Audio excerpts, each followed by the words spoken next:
കണ്ണൂരിൽ വേതന വർധന ആവശ്യപ്പെട്ട് നടന്ന നഴ്സുമാരുടെ സമരം വിജയം. കണ്ണൂർ കൊയിലി ആശുപത്രി മാനേജ്മെന്റും കരാറിൽ ഒപ്പിട്ടതോടെയാണ് സമരം അവസാനിച്ചത്. സമരം നടന്ന മറ്റ് 5 ആശുപത്രികൾ കഴിഞ്ഞ ദിവസം കരാറിൽ ഒപ്പിട്ടിരുന്നു. ഇന്ത്യൻ നഴ്സസ് അസോസിയേഷന്റെ നേതൃത്വത്തിലാണ് സമരം നടന്നത്. ഇന്ത്യൻ നഴ്സസ് അസോസിയേഷന്റെ ആഭിമുഖ്യത്തിലാണ് കണ്ണൂരിലെ 6 ആശുപത്രികളിൽ വേതന വർധന ഉൾപ്പെടെയുള്ള ആവശ്യങ്ങൾ ഉന്നയിച്ച് നഴ്സുമാർ സമരം തുടങ്ങിയത്. ഇതിൽ 5 ആശുപത്രികൾ നേരത്തെ കരാറിൽ ഒപ്പിട്ടിരുന്നു. കൊയിലി ആശുപത്രി മാത്രം കരാറിൽ ഒപ്പിടാൻ തയ്യാറാകാതെ നിന്നതോടെയാണ് സമരം തുടർന്നത്. വ്യാഴാഴ്ച രാവിലെ 11 മണിയോടെ ലേബർ ഓഫീസർക്ക് മുമ്പാകെയാണ് കൊയിലി ആശുപത്രി മാനേജ്മെന്റ് കരാറിൽ ഒപ്പിട്ടത്. കരാർ പ്രകാരം 1 മുതൽ 5 വർഷം വരെ സർവീസുള്ള നഴ്സുമാർക്ക് 2500 രൂപയും 5 മുതൽ 10 വർഷം വരെ സർവീസുള്ളവർക്ക് 3500 രൂപയും 10 മുതൽ 15 വർഷം വരെ സർവീസുള്ളവർക്ക് 5500 രൂപയും വർദ്ധിക്കും. 2017 സർക്കാർ ഉത്തരവ് പ്രകാരമുള്ള മിനിമം വേതനം ലഭിക്കാത്തവർക്ക് അത് നൽകും. 5 മാസ തവണകളായാണ് കുടിശ്ശിക നൽകുക. സമരത്തിന്റെ പേരിൽ പ്രതികാര നടപടികൾ ഉണ്ടാകില്ല.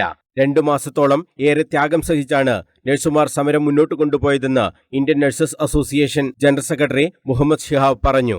62 ദിവസം എന്ന് പറഞ്ഞ ചെറിയൊരു കാലയളവല്ല. ഈ 2 മാസത്തോളം ശമ്പളവും മറ്റുള്ള എല്ലാ സഹനങ്ങളും സഹിച്ചുകൊണ്ടാണ് ഈ നഴ്സുമാർ ഇവിടെ സമരത്തിലിരുന്നത്. അതിൽ ഏറ്റവും പ്രധാനമായിട്ടുള്ളൊരു കാര്യം എന്ന് വെച്ചാൽ 5 ആശുപത്രികൾ സമരത്തിന് ഒത്തുതീർപ്പ് വ്യവസ്ഥയിലേക്ക് വന്നെങ്കിലും ഞങ്ങൾ ഒരുമിച്ചാണ് ഇറങ്ങിയത്. 6 ആശുപത്രിയും തീരുമാനമാകാതെ ഞങ്ങൾ തിരിച്ചു കയറില്ല എന്നെടുത്ത ഇവിടുത്തെ ഓരോ നഴ്സിൻ്റെ നിശ്ചയദാർഢ്യമാണ് ഈ വിജയത്തിലേക്ക് നമുക്ക് എത്തിക്കാൻ പറ്റിയത്.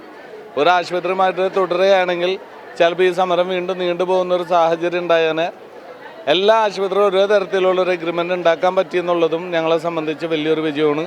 ഈ സമരം ഒത്തുതീർപ്പായ സ്ഥിതിക്ക് നാളെ, അതായത് ആശുപത്രിയിൽ ആത്മാർത്ഥതയോടുകൂടി ജോലി ചെയ്യുന്ന നഴ്സുമാരായിട്ട് ഞങ്ങളിവിടെ തുറന്ന് ഞങ്ങൾ ഇതിൽ പറയുകയാണ്. ന്യായമായ ആവശ്യങ്ങളാണ് നഴ്സുമാർ മുന്നോട്ട് വെച്ചതെന്നും അതിന് വിവിധ സംഘടനകൾ മികച്ച പിന്തുണയാണ് നൽകിയതെന്നും നഴ്സസ് അസോസിയേഷൻ വ്യക്തമാക്കി. വെള്ളിയാഴ്ച മുതൽ സാധാരണ നിലയിൽ എല്ലാ നഴ്സുമാരും ജോലിയിൽ പ്രവേശിക്കും. പ്രതികാര നടപടി ഉണ്ടായാൽ സമരം പുനരാരംഭിക്കുമെന്നും INA മുന്നറിയിപ്പ് നൽകി. News bureau, Kannur.